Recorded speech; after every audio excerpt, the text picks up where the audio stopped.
I'm Ariana Grande. Hi, I'm Cynthia Erivo. And you're listening to the Broadway Podcast Network. Visit bpn.fm to discover more.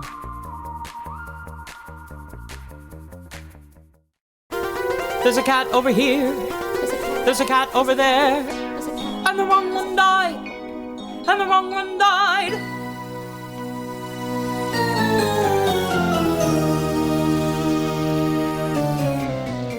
Welcome to The Wrong Cat Died, the podcast breakdown of the catastrophe. I'm your host, Mike Abrams, and today we have a very exciting guest.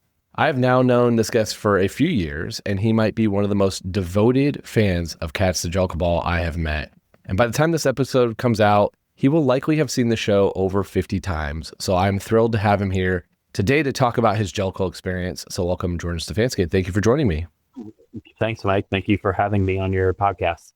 Yeah, we've obviously met at the PAC and have known each other now for a little bit and talk a lot about the Jellicle Ball. So I want to always start, though, with, I know your experience seeing the show at the PAC a bunch of times, but what was your Cats experience before that? Were you a big Cats super fan, or was the Jellicle Ball kind of the turning point for you?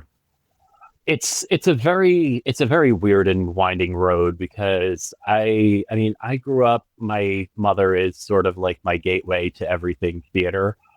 But I always remember her saying that she absolutely loathed the original Cats just because I guess her and my dad were just they weren't feeling, the costumes and the fact that they were dressed as cats and all over the audience, all over each other.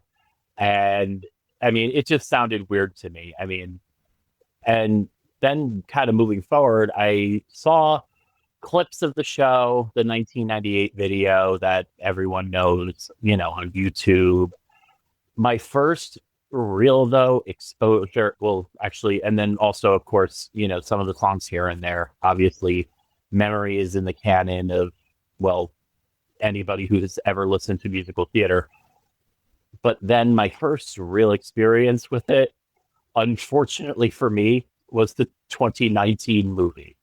I went on opening day, just because this is, I do love supporting musical films, and you don't get a lot of them.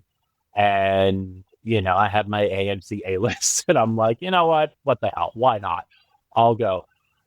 I sat there and I didn't know what I was watching. Was I having a stroke, or was I just not understanding the concept? Because I'm usually good at trying to understand concepts. And it just, by the end, I'm like, look, I don't even use any form of substances, but at the end, I'm like, I feel like I understand why my friends use substances now. It was an experience. I got home and I was like, well, that was a thing that I saw. What an introduction to the musical. I kind of love that, your mom was like, yeah, this isn't for me, but you obviously know about it. And I was waiting for you to say the 2016 revival or, something else was the introduction. But yeah, the 2019 movie, that is quite the introduction to the Cats world. The thing about the 2016 revival is that I considered seeing it. And again, I obviously had grown up a little bit and, had my own little disposable income to do, rush or lottery or whatever. But my mother, still traumatized from the 80s, was kind of just like, maybe no, don't. Yeah. And I was just going, and I ended up going to see Jersey Boys with my aunt right across the street from there. So, okay. So your mother was deep into do not go see this, but I want to fast forward it's what I call a gentle hatred. Yeah. Not the extreme, but enough that you were when you're not going to go see every show, so you're going to see, you're not going to pick that as one of your choices, right? Which I understand. So then, when did you first learn about the Jellicle Ball? Because it hit the lore in the Cats world pretty early when they started doing the readings and they had the postings for the readings. but was that something that you kind of picked up on, or was it actually when it came to the pack? So oddly enough, my origin story with this production of Cats actually goes back to the workshops, but it just happened to be just a random conversation with, a friend of mine at the time who was in the workshops and later in the production. And we had just gone to see Pearly Victorious together. We were walking down the street. I was walking with him back to his apartment. And, I asked him, like, hey, so what's going on? What do you have to, like, what's coming down the pipeline? What should I be putting aside my ticket money for? And he's just like, okay, so listen to this. Next summer, we're going to be doing Cats, but it's going to be off-Broadway, downtown, and the concept is ballroom. Like, think Paris is Burning in Pose. And I just remember stopping, like, he was telling me, and I'm like, okay, I mean, sure, Jan, but I was like a little confused because I guess, yeah, because of the 2019 film, I kind of just burned the entire idea of the musical out of my head. Like, I didn't really care what the story was about, so I'm like, how's this gonna fit into ballroom? And I think the words that came out of my mouth are, you've got to be effing kidding me. Because my flabbers were gasted. I was just like, who came up with this? Okay, sure. I mean, I'll go support you. I'll go see it. Why not? It's theater. You got me on the hook with the ballroom, and I always love supporting Black queer theater when I can. And I'm just like, you know what? What's to lose? Like, it'll either be probably the worst thing, it'll probably be like the best thing I ever saw, or it'll be, one of those shows that, you talk about at cocktail parties later on, and the entire story begins with you going, girl. It's so true. It was such a wild concept when I heard about it at first. And obviously they did so many workshops. But I love that you were supporting a friend. Like, that was really the origin of this, is just, a friend that is working on it and you're going to support. And then obviously it struck a chord with you and you went back. I remember this is how we met, because I remember I was at the show, and I think we met actually at another show too, that we've obviously been in you and I see a lot of theater now, and we end up seeing a lot of shows at the same time, it seems like. But I remember Here Lies Love, because I think that was might have been the immersive theater era. Yeah, Here Lies Love. And then I remember we met outside of NA, because I saw you were wearing a Starlight Express t-shirt, and there was only like two of us standing there waiting. It was like me, you, and then my two friends and like one other person. And I was like, oh, Starlight Express. I had just seen it in London. And so I remember being like, oh, yeah. And then I think the next time I went to the pack, I saw you. And then you were like, yeah, this is like my 12th viewing of it. And that's how we started kind of kicking it off. So it obviously struck a chord with you, and you went back at the pack a lot of times. I did. My grand total ended up being 13 times. Yeah. 13 at the pack. Wow. Okay. And you went to the first preview, I remember, on the Broadway transfer. What a night that was. Crazy. And then you've been back multiple times since. So I'd love to hear a little bit about like what in that first viewing and then over and over and over again kind of connected with you to want to continue to go back to a show. Because it's, I've seen a lot of shows. We talk a lot about repeating shows. And I've had someone on this podcast who went to the 2016 revival, I think 80 plus times, but it's not common you get somebody that goes more than 10, like that's a lot. And so what was it about this show in particular that got you to just almost any time you had the chance to go back? Well, here's the thing, like since theaters reopened after the pandemic, I have kind of just leaned into the philosophy that if you like it, go see it multiple times. A lot of cases you'll find that every time you go back, you see something new. So like, kind of just give it a little bit of the origin. Like the first show this happened with for me was A Strange Loop. And I know when I talk about seeing that, I have seen that a total of 50 times across 4 productions on 2 continents. So, like that was a show that just, it knocked me on my butt. It spoke to me. I knew it was something very special and something that I would cherish, but also it was one of those things where it's like, I need to bring everybody I know to go see this. And like again, it just kind of spirals into, my new philosophy of, if it brings you joy, go see it. If you have the means, go. I mean, I've bought tickets for my friends to come with me, because it's like, they'll say sometimes, oh, money's a bit of a barrier. I'm like, nope, I'll get your ticket. We're going to go. Because also sometimes, especially in theater that's not particularly conventional, especially the more offbeat things, like another one of my frequent haunts is Oh Mary. So the Lyceum staff know me by name. But I'll buy a ticket and I'll just be like, nope, you're coming with me. You're going to see this. It's no investment on your end. And sometimes the best experiences are watching my friends or watching my family watch the show, because I kind of already know what's coming. And so I I want to talk to them after the show and see like how they feel, but watching some of their reactions, especially when it comes to Jellicle Ball, oh my, it's priceless sometimes. I agree with that wholeheartedly. I think there's a joy, and obviously there's a privilege that comes with this of being able to do this, like be able to either afford it, have the means to do it, or choose to spend your disposable income on this. But I agree completely. There's a couple of shows I've brought a lot of like out of town tourists to Anne Juliet. I just have taken a lot of people to Titanic recently. And the Jellicle Ball fits that completely. The Strange Loop doesn't fit that as much for me. That is a heavy show, like an amazing and excellent show, but that's a little bit more of a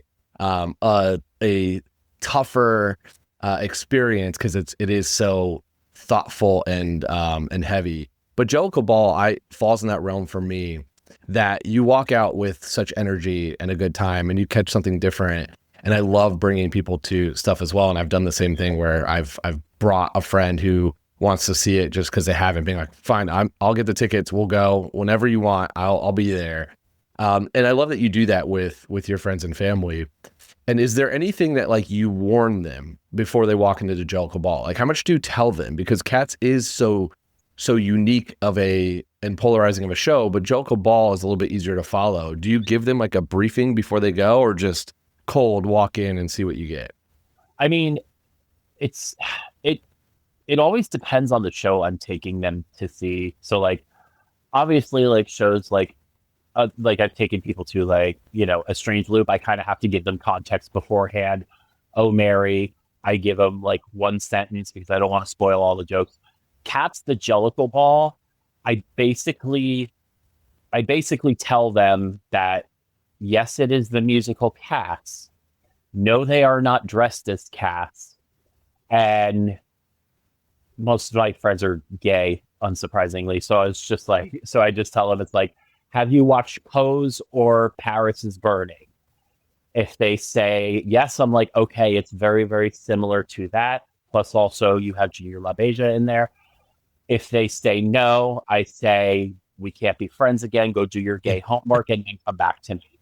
Okay. I think that's fair. Like I bring like a lot of my family is not familiar, and so with either Cats or Ballroom, and so I have to kind of give them a kind of a little bit of a rundown of what they're walking into.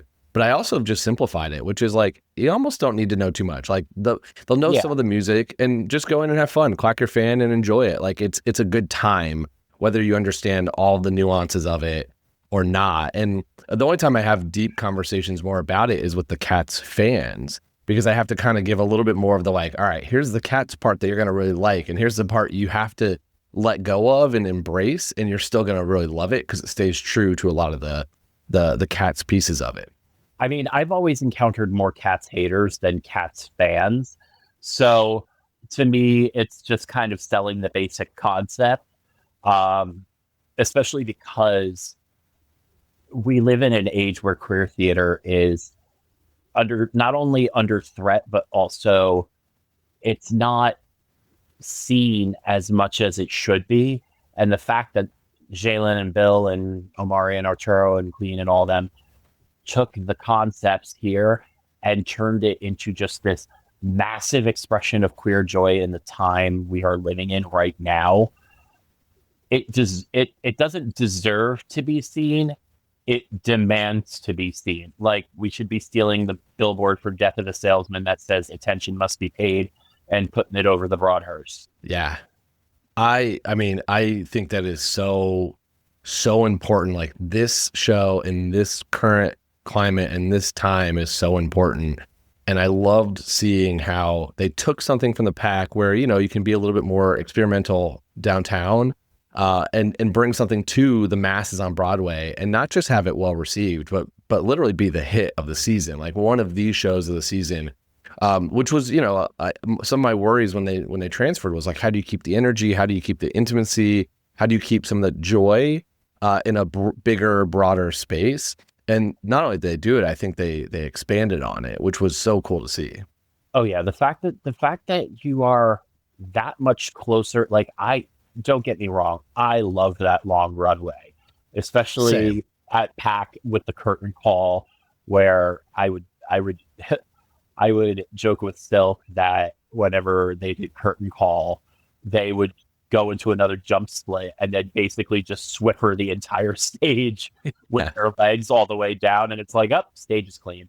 But I love that now you feel much closer, but there's no joy dialed down. It's just concentrated more. Mm-hmm. And anywhere you go, like the original Cats, sure, the Cats are everywhere in the audience, but they're there to start the party. They're there to get you in. They're there to get you feeling in the mood, ready to go, have fun. You know, like, they're not necessarily all over you. It's basically just like being among a bunch of really cool club kids in the hottest club in Midtown, and you forget, 20 minutes in, that you're watching a musical. Yeah, completely. I think if you eliminated, like, if you didn't have the overture, I'm not sure you would even realize you're watching Cats at points. Like, it just is, it starts with it where it's like, hey, this is the same. And then it does veer in a cool way. And, they do in Cats, they walk around and there's a lot of this, like, you're in their space. But one thing that I was told pretty early on doing this podcast from guests who, have done Cats all over the world is that you're lucky to be there. They've invited you to their ball and they're just, like, letting you watch. Whereas I think the Jellicle Ball is much more of like, we want you here and we want you to participate. Like, you're a part of this with us. And you feel that, like, I've sat in a lot of different places. I've been a handful of times now, and I've sat in pretty much a different spot every time I've gone. And every time I turn and I'm like, oh, there's, like, Dudley's just standing there. And, here's there's all of a sudden I turn and there's somebody else walking out. And so they really do utilize the whole space super well.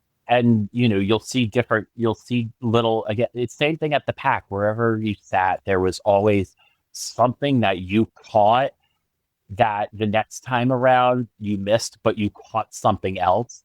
And so it's like you're going back and almost assembling all of the pieces to the puzzle. I know you just mentioned the overture, though. You said, like, if they cut the overture, they wouldn't forget it. So Saturday night, I went, day before Pride, and I was in the box next to DJ Griddlebone, Ken Ard. And, all this time, like, I couldn't really see, I think it was Capital Chaos who did it downtown. I didn't really see up in the DJ box. I knew they were there, but they were just kind of peripheral. But here they made, DJ into Griddlebone, into a full fleshed out character. But I always wondered, I'm like, what exactly is he doing up there? And I got to see it firsthand that he's got the DJ set up and the drum machine, but he's got his own set of choreo and he's singing his full lungs out. Like, you know, yes, DJ Griddlebone is kind of a side character. He doesn't have his own, you know, song or introduction. He is kind of like, you know, the first mate of Monkastrap, but he has his own track. And like, if you're go and see it, don't take your eyes off the DJ. Like, don't sleep on him. He's got some good stuff going up on there. Yeah, he has an entire thing. The last time I went, I ended up with mezzanine lottery tickets. So, a friend hadn't gone, won lottery, just was like, let's go, and saw it. And I was pretty close to that box. I was over on that side. Right. And like you said, it's not just the intro when the spotlight's on him, but he's got stuff the whole time. He interacts with the people in the box next to him. I love that when the police comes out, he grabs his phone. He grabs his phone when the police comes out and starts filming. Like, he's got an entire thing, and like that's utilizing, a Broadway star to their best ability. We're going to take a quick break, and then we'll be back for more of The Wrong Cat Died. You've seen it in so many different spots, and like, there's obviously no bad seat in this house. But if you're bringing somebody for their first time, do you have a preferred spot you want to sit? Well, I've been telling all my friends the worst seat in the house is if you're out on the street and not in the building. Fair. But I will say the one I did have to stand. So for context, I am 6'8", so seats are uncomfortable in like 90% of Broadway theaters. Sometimes I got to just suck it up and deal with it. I will say one time I was in the little standing room section because I just could not fit in my seat, and but I got to stand up. But after that first act where you're just bopping and dancing along, I had like the feeling of like the clubbing knees, like that day after. Oh no, I shouldn't have danced that hard. How am I going to survive Act 2? But I honestly, I liked the boxes the most. Yeah. Those boxes, like, those are, to me, the premium seats. And they have them priced at a steal because it's 2 or 3 people. You have your own leg room. The cast comes up there and play, but you have a bird's eye view of the entire show, including like some of the more epic, well-lit, choreographed moments. It's basic, like, it kind of feels like, one of the West End theaters, like they have like the Queen's box and the King's box and those boxes. Like, that's what it feels like to be at those cabaret tables. Because also, the added benefit is that sometimes where you're, depending on where you're sitting in the orchestra or mezzanine, you might miss a little bit of your VJ and obviously I said some fun stuff goes on there. But also, sometimes you'll miss, and it took a couple trips for this iteration for me to realize, Junior LaBeija is doing, as Gus, he is in the house right frontmost box. And he has interactions with some of the cats, mostly Jelly Lorem. And in between death glares, he's doing basically just one continuous hands performance. And you see him just sort of, it almost looks like he's manipulating the action on the stage. They're very long nails, this sort of just like spectral figure in the shadows. But you feel his presence, and it's almost magnificent to watch, because knowing Junior is a ballroom legend, and the architect of tens across the board, and to see him in a musical that wouldn't necessarily exist if it weren't for him and the other forebears of ballroom culture.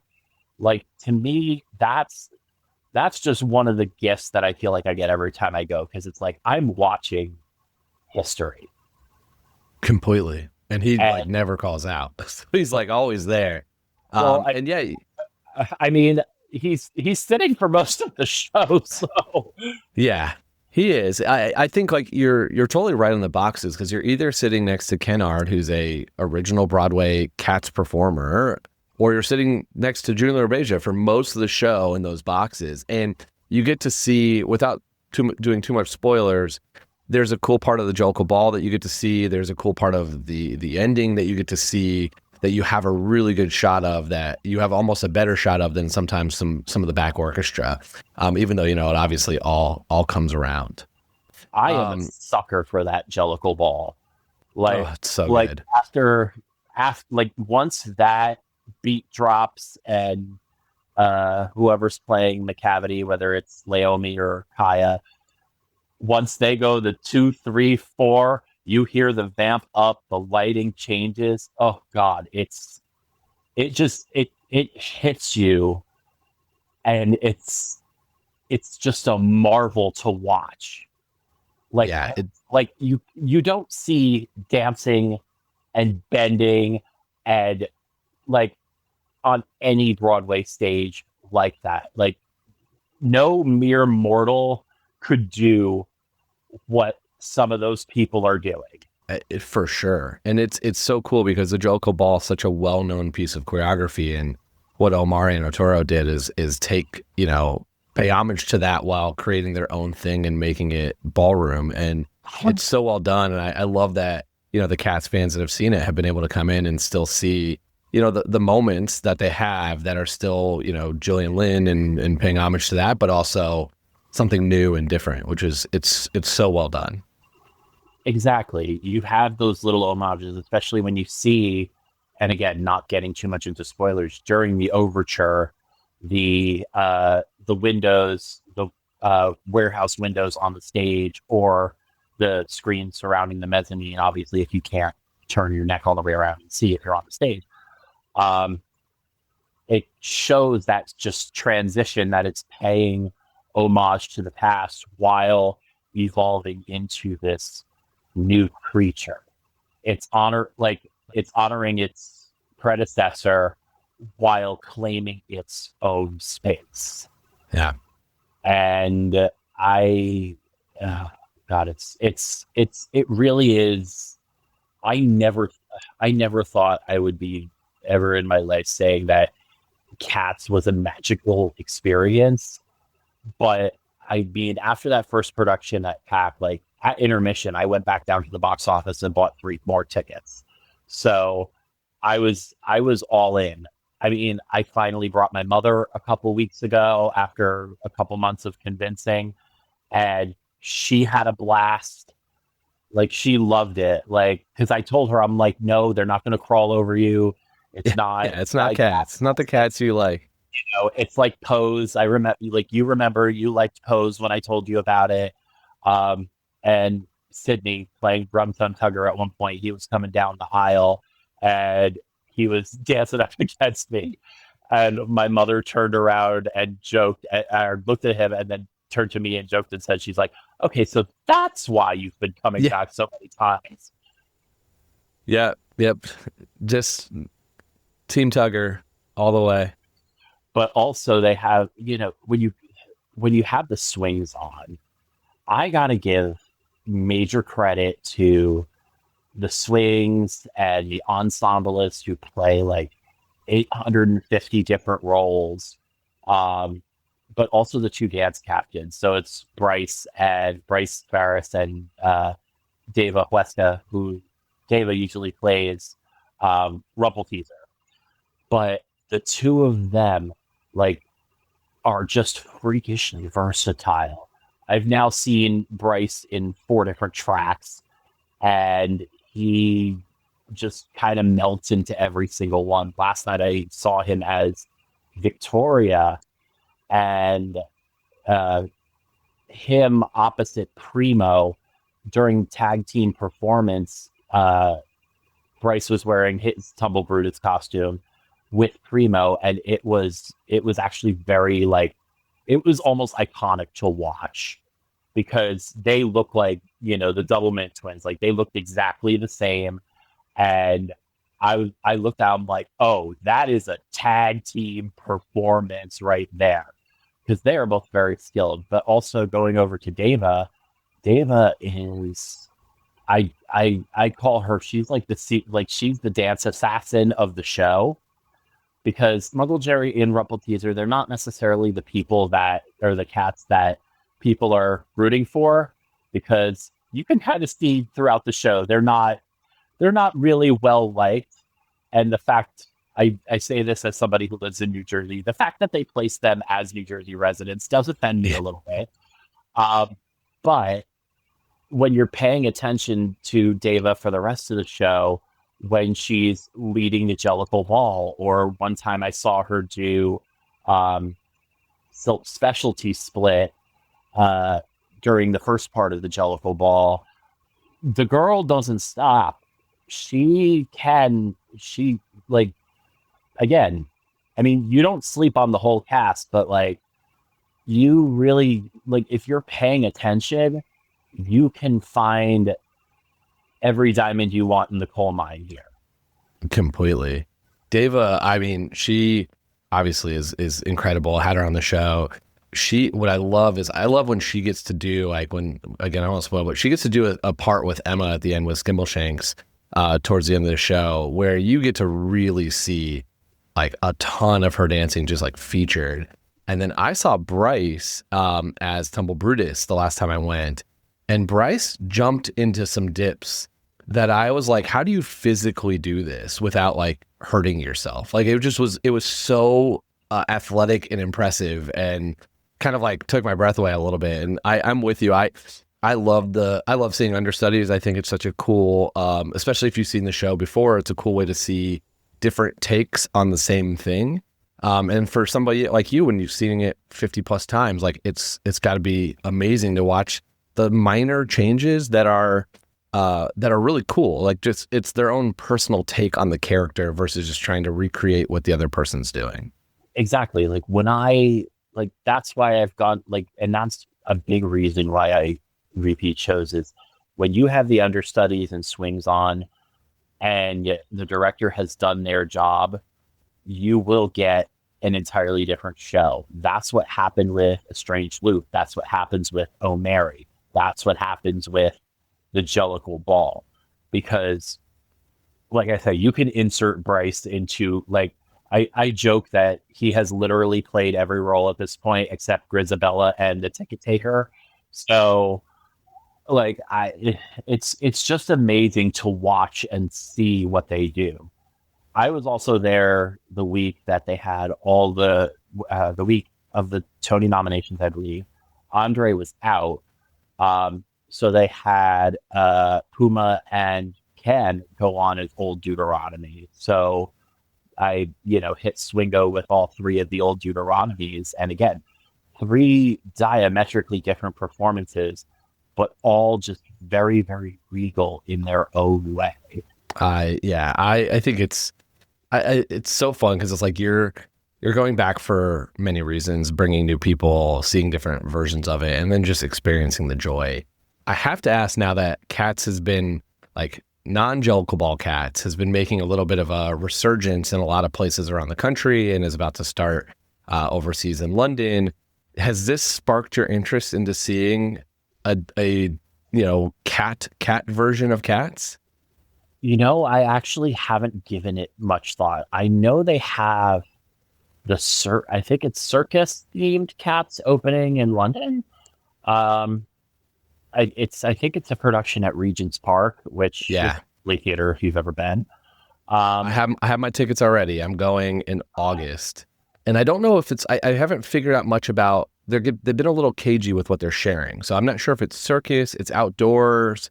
We're not sure if it's actually in Cat's costume. I mean, hopefully, park, it's going to be outdoors. So. Yeah. No, I'm saying, like, it's outdoors, so it's like I don't know if they're going to lean into to that different piece of it. But my goal is I'm in touch with trying to get some episodes with them to get a little bit more.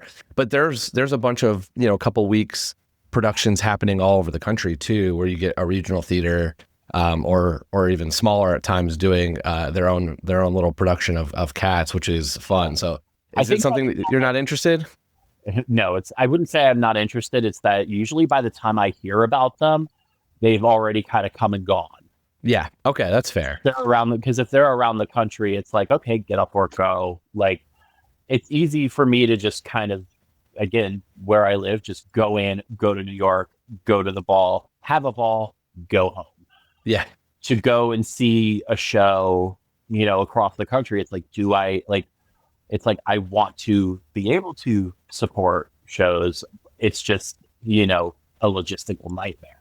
So, I mean, Completely. I'm not averse to it. Like, especially like if you have somebody who has invested time in reconceiving a show like this, I would be definitely interested in seeing it. I saw a tweet that made the rounds that says, if it's something, I'm paraphrasing here, but it's like, if it's one thing the 2020s have taught us, it's that Andrew Lloyd Webber's musicals are not meant to be enjoyed as originally intended. Yeah. They are getting a little bit of a fun renaissance, which is great. And I shouted this out at the opening night, but like, kudos to him for embracing it, because some of these have been like, they still stay true to what he created. It's not like they're saying, oh, we don't like what you put together. It's like, we loved what you put together and we want to use it in a different way. And he's, embraced it with all these different things, with Evita and Sunset and all the other, Starlight was a slightly different, and all these other ways he's allowing it to be brought to life, which I commend a ton, because it's very easy to be the opposite, which is like, this is my baby, I created this, I don't want anybody to touch it. And he's really leaned into that. Yeah. I mean, like, I saw that Starlight Express in London, and again, I only knew of it as basically cats as trains. But when I went to the show, it was my last show in like a 13 show run in London in 8 days. And I'm like, again, either it's going to be absolutely terrible or, going to be fantastic to watch. And I don't usually try to think that black and white, but something about Andrew Lloyd Webber's work really makes me think that way. I don't know why.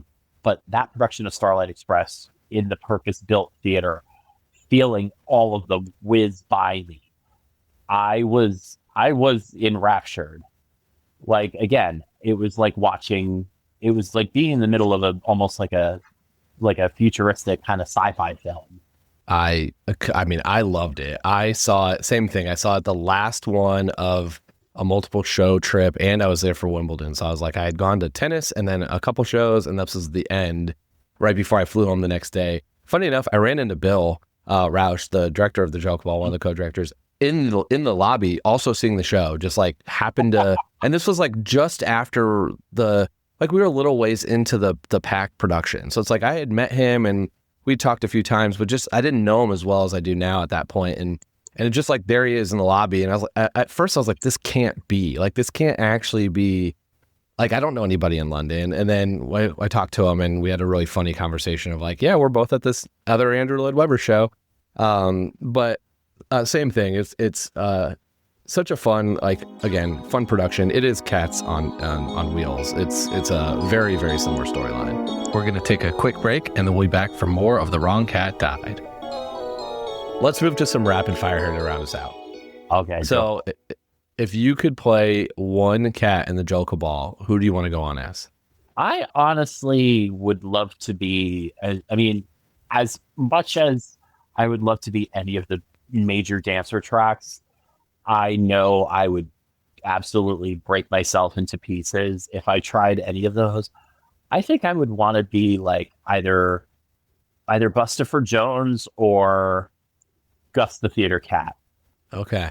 Well, let me ask this question of I can't do any of these things. I can't sing, I can't dance. So just if you could do it all, which one would you want to do? If I could do it all? Oh God. Honestly, I would probably want to do Grizzabella. Yeah. because Okay. she has her firm emotional arc, and then she just comes in and blows the house down, looking like Whitney Houston. It's wonderful. Like that feels like the fantasy for me. Yeah. But I mean, thinking more realistically, Bustafer, because I love that the show does celebrate body, and including bodies that are not necessarily conventionally like the conventionally attractive body, and that's sort of part of the essence of the Bustafer Jones in this, and also the reveal always gets me every time. yeah. It also gets the theater cat because I am a very much an old theater queen, and I could sit there for hours and just, regale people with tales about things that I've seen and people I've met. And yeah. I love it. I love it. From a personality standpoint, who would be your favorite cat to hang out with and your least favorite cat to hang out with from the Jellicle Ball?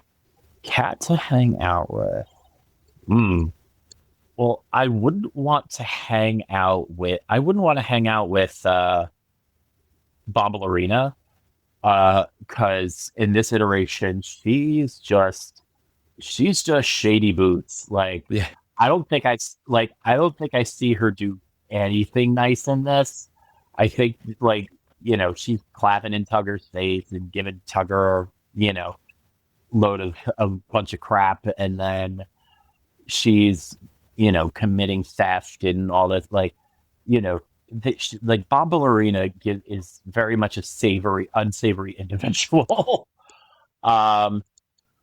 If I had to pick the one I would want to hang out with, I think I would have to say I'm split between two. I would want to hang out with Tugger, because Tugger, as much as he is very self-involved, as hot and he knows it type, he can also be the greatest hype man. Like, I feel like going out with Tugger to, a gay bar in Hell's Kitchen or in the West Village, and like he would be like, oh yeah, like I know I'm good, but my friend over here, like Tugger has major wingman energy. But the other would be Jenny Anydots, because Jenny Anydots, her and I are very, very similar. Like we both just have that sort of like cranky, neurotic, maternal energy, and I feel like if we ran a house, I feel like we could run that house together. And she runs that house like the Navy, and honestly, I respect it. Yeah, I agree with all of that. Favorite song in the show? So I love the orchestrations for the main Jellicle Ball, especially when the beat drops. I wouldn't say if that's my favorite song. I would have to go with, it changes up, but right now it is Mungo Jerry and Rumple Teaser. Yeah. Okay. My answer changes every time I see the show. So it's a hard question. So I'm always like, what's today? What's the answer today?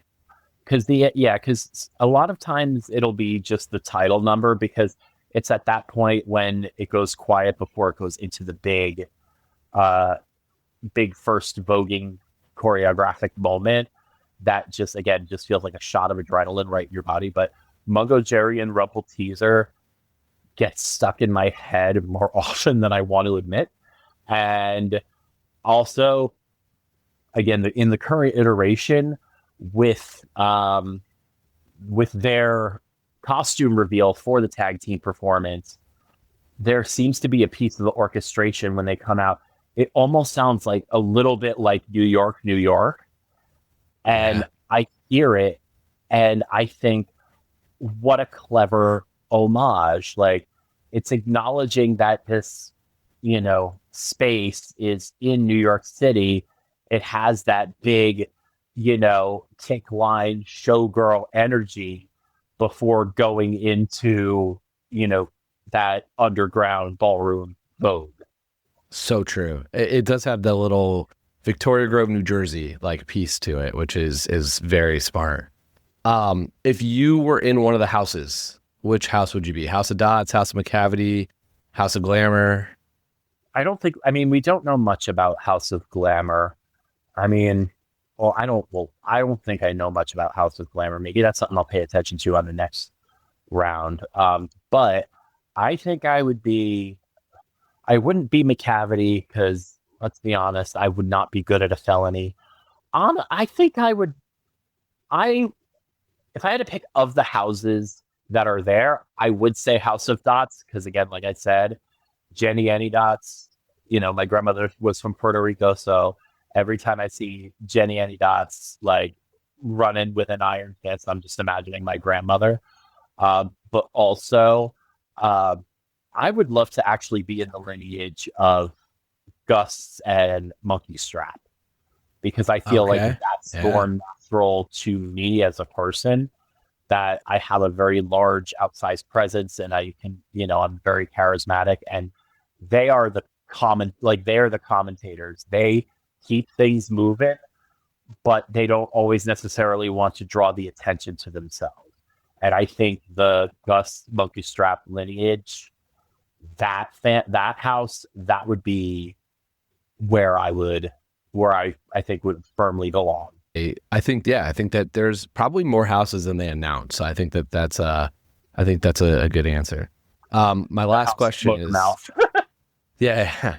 My last question is, obviously I've argued at length, and that's what the show started about, that I didn't think Grisabella was the right Jellicle choice. Very different production, and since you haven't seen, besides 2019 movie Cats, the other kind of version of Cats, who is your Jellicle choice and why? I wouldn't pick Grisabella only because I think although in this context her story arc does make sense, she is looking for that sort of redemption, and you see Old Deuteronomy and Gus kind of trying to guide her back into the flock. Gus seems like the most logical second choice, but Junior looks like he's having way too much fun to be sent, to be sent off to whatever liminal space the Heaviside Layer is. So I think my third, and I think my definitive choice going off the board of it, is Jenny Any Dots. Because she is a house mother. She raises her kids. She makes sure that, they're looking for employment. They're practicing their routines. They're dressed properly. She's ironing their clothes. Like, she is a tried, true blue mother. And I think one thing about society is that we don't really acknowledge the unspoken labor of mothers in the household. And I mean, the old Gumby Cat song in this show does kind of show that she is, Mother of the Year, but Mother of the Year in the ballroom context, like, yeah, that you can keep your house together, but what does it take to keep a house together? And it's showing all of those little things in that one number, like those things that people would probably not normally see in the ballroom space, but occur outside. So, again, like ironing the clothes, making sure Tumble Brutus takes the joint out of his mouth, things like that. I think she would deserve to go up to the Heaviside Layer and be able to come back and mother the next generation. I love the rationale too. I think it makes a lot of sense, and it is true. You see a little bit of it if you're paying. So next time if you're listening to this and you go see the show, if you're paying attention before that battle, you really do see her doing the like motherly, get Cassandra ready type of stuff. It's almost like, it is truly the motherly need to get her on stage and to win. And so I love, it's just one step from like being like Kris Jenner holding up a camera phone and be like, you're doing great, sweetie. Exactly.